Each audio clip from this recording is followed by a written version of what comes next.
We're here with Lights. Does anyone call you Valerie anymore? Is it all Lights 100% of the time? All except for my parents, who approve of the name, and in public they'll call me Lights, but they really do like the name that they chose for me. So just the parents. Just Everybody the parents. else? Everyone else, yeah. You know, there's one thing that caught my attention about you is I read a blurb from you that I think you definitely want people to know you're not a produced, manufactured artist. Well, I mean, if you're not, why would you want anyone to think that? Well, and it made me wonder, is that why you did it an acoustic tour, is to show everybody, you know, it's not, this isn't just done in a production room by a team of people. You really write and play songs. That's a big part of why I did that. One of the reasons was because I was getting a really good response on like acoustic YouTube videos I was doing and stuff from the fans, and actually being involved with social media really allows me to tap into actually what they want and give that to them. So I mean, and aside from new material, which is, it's really important to not listen to what everyone says, things like that are kind of interim things, it's nice. But yeah, for the most part, I mean, I put so much effort into the songs themselves so that when you strip everything away, they can be heard and still shine just by themselves, just stripped down and just in their rawness. And that was exactly what I was trying to get across with that EP, because, you know, if I have any regrets about what I did with the listening, my record, I used auto-tune about this much as an effect, because I think it's a really nice effect. I used delay, I used reverb, and auto-tune all of a sudden blew up as this massive derogatory thing in terms of music. It has really negative connotation associated, and it's kind of synonymous with unable to sing, you know. So I think a lot of people dismiss a song as soon as they hear a little bit of that in there. So it's kind of my chance to be like, if you have any questions as to what I'm capable of, this is what it is. You also once said it's harder to get respect if you're a girl. Explain that. Because there are fewer girls in the industry. There's a lot, and it's amazing. I saw a big part of that on Lilith Fair this year. I played a few dates of Lilith Fair, which is amazing to be part of. But I think I've noticed on one or a few occasions where you're loading into a venue or something, and it's kind of this sort of situation where you have to prove yourself, and not so much in terms of music, but in terms of gear and technological know-how and knowing how to set up your keyboard. You know, you get kind of you feel a little bit looked down upon by maybe some crew members of that venue or something, and just because they're not used to it. And actually, one of the most satisfying things is by the end of the show having them come up to you and shake your hand, you know, because there's nothing like proving somebody who didn't believe in you in the first place. Okay, we're gonna shift gears here a little bit. What would be your favorite superhero strength or power? If you could have anything. There are so many that I would want, and I mean, my first instinct is to like go to Wonder Woman and talk about her, but actually what I could really use is teleportation. And how would you use it? What would you do? First day you got it. It would really strongly reduce travel expenses for touring. I would instantly go to the beach in like Peru or something, you know, but then I would have to be like Nightcrawler, and he's not attractive, you know. I think I saw a blurb something about either you have or want a wall of weapons. I do have one, actually. What's on it? Quite a nice one. I have a lot of stuff on there. I have Final Fantasy 13 Twin Blades.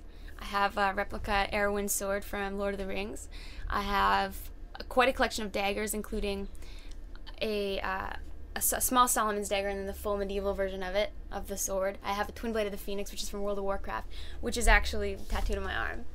And I have a bunch of ray guns and a lot of stuff, like an replica Grodbort, which is actually made by like Weta, the people that make the props for. Are you packing any heat right now? Only tattoo-wise, but I left my weps on the bus, so. You know, while we're on that subject, can you share some tattoos with us? Sure. You know, what do you got going on? I have, the Twin Blade of Phoenix, beautiful weapon from World of Warcraft. A lion, because I think that lions this is the most recent one I got, represents strength and like being fearsome, but at the same time it's being really beautiful. And it reminds me of my cat. This is just sort of a coat of arms I created. It has things I like on it and my parents' initials, and you know, if you don't have a coat of arms already, maybe I do, I just haven't dug it up on Google. Just make one up. So there's like a griffin and laser guns and stuff in there. I have a laser gun right here, and it's actually Captain Light's laser gun. It's a comic that I put out. Gotta plug Captain Lights. Fill everybody in on Captain Lights if they haven't seen or heard of it. Captain Lights is one of the things I'm most proud of as an artist, and that's interesting because it really doesn't have much to do with the music. I tried to incorporate as much as I could, but basically I worked with Tom Coker from Marvel Comics, and we developed a character. She's one that I've had in my mind for quite a while, but we kind of solidified her, and she's this sort of intergalactic vigilante. She sort of scavenges around for sounds, for pieces of audio, which all of her equipment runs off of, and her name's Captain Lights, and she looks exactly like me. In fact, we did all the shots, so he took pictures so that we could make the frames look perfect. And one of the cool things about it is that it was a way to show my love of comics, put myself vicariously, live vicariously through some sci-fi character, and incorporate the music as well in a way that can be used on like every social media platform. So this could be on YouTube, this could be linked on Twitter, you know, it's not just a comic book. And so the music's broken down into stems as a score in the background, so you'll hear really different versions of my songs, just kind of stretched out through the background of each episode. And there's 10 of them online.